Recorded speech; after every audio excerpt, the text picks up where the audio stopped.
สบายดีทุกคนจางเขามาดุดนาเนาะ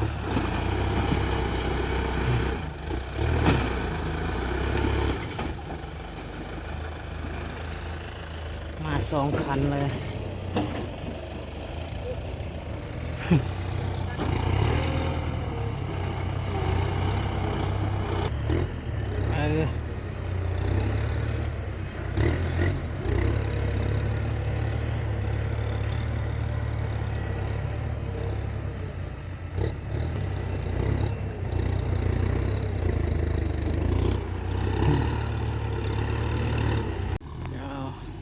จางเขาดุดนา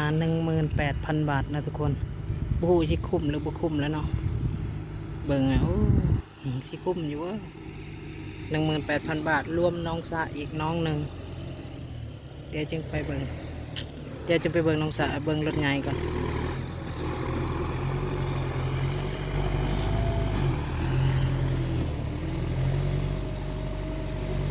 ตอนนั้นอีกคันหนึ่ง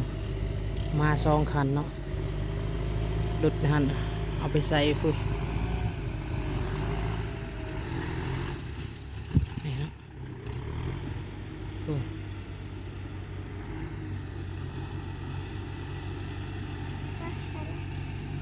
ก่อน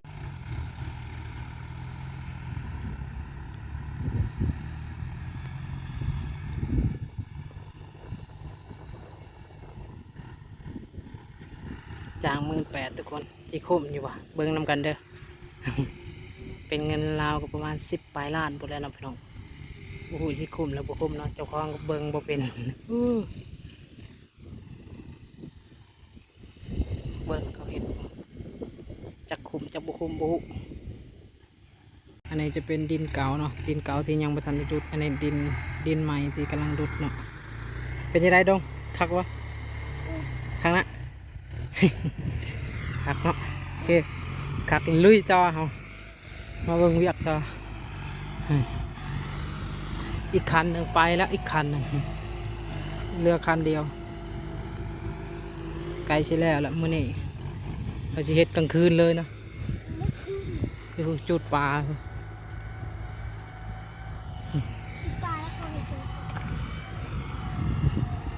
สอง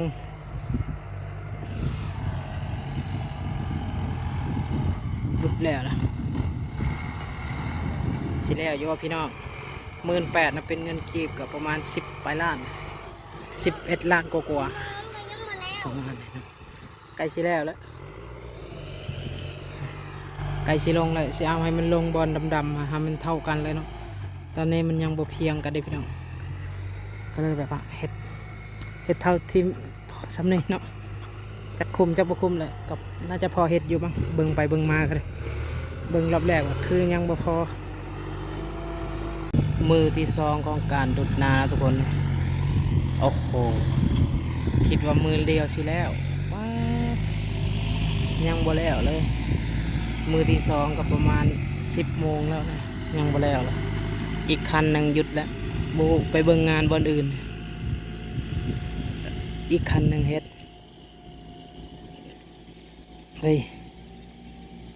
เอาเปิดถูให้ปลาพักผ่อนแล้วจัดพักแล้ว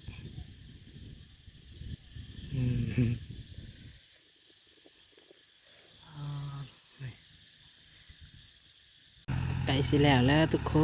นไก่สิแล้วแต่ยังบ่ค่อยเพียงคักปานใดยังบ่ค่อยเพียงคักปานใดว่าตรงๆก็ยังบ่ถึกใจปานใดเนาะเพราะว่า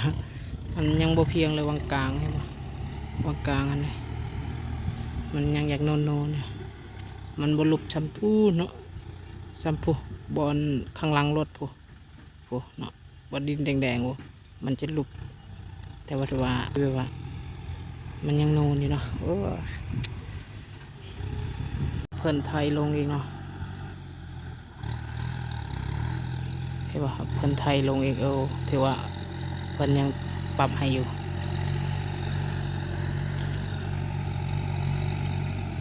ยังปรับให้ถือว่าใช้ได้อยู่โอเค คิดว่าสิดุดแล้วเลยยังเนาะถือว่ามันยังบ่เพียงเนาะโอ้มันยังบ่อยากเพียงเนาะรถคูปต้านะพี่น้องประมาณนี้นะอีกมุมหนึ่ง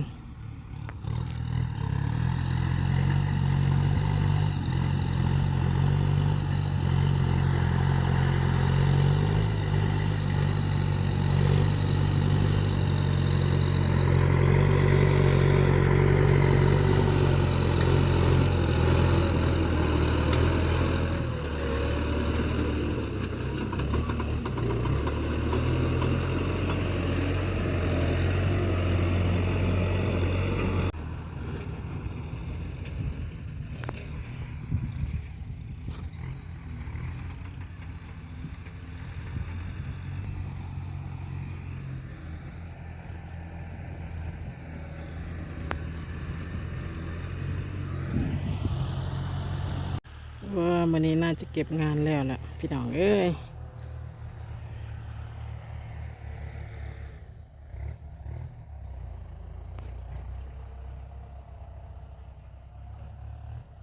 เก็บงานแล้วแหละมันนี่ยาวขนาดเบิ่งตาเปล่าบุหัวาสิยาวสำใดแต่เบิ่งตาเปล่านี่ยาวขนาดเบิ่งในกล่องบุหัวาสิยาวสำใดเด้อพี่น้องเด้อนี่จะเป็นมือที่สองนะพี่น้องเป็นมือที่สองของการดุดไหนาเนาะแปลงไหนาก็ว่าได้นะพี่น้องนะนี่เนาะแปลงไหนาถือว่าได้นะพี่น้องเนาะประมาณ10 ปลายล้านนะพี่น้องถ้าเป็นเงินกีบกับประมาณให้เป็นเงินบาทกับประมาณอยู่10,000 ปลายนะพี่น้อง18,000 บาทเกือบ20,000เนาะเกือบ20,000บ่มีแต่ในนี่เด้อพี่น้องแล้วมีน้องสระนำเด้อยู่ผู้เนาะอยู่ผู้เห็นว่าผู้นี่รถแดงๆไงบ่เดี๋ยวสิพาไปเบิ่งน้องสระเนาะอันนี้จะเป็นน้องสระอันนี้เป็นคันสระนะพี่น้องเนาะคือภาษาไทยบ่ฮู้ว่าเขาเอิ้นพี่ช่างนะพี่น้องขุดบ่อบ่ขุดบ่อเขาแม่นจ้ะ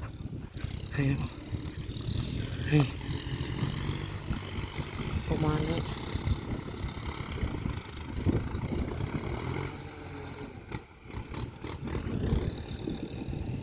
ต้นไม้ประมาณนี้เลยพี่น้องอันนั้นก็จะเป็นเทียงนาเนาะอีแม่จะนอนประจำอยู่นี่อันนี้นาตะคาลักหัวคุณพี่น้องตะคาลักหัวไปปุ๊บแล้วก็ไปเทียงปุ๊บไกลสิแล้วอะไรแล้วไกลสิเก็บงานแล้ว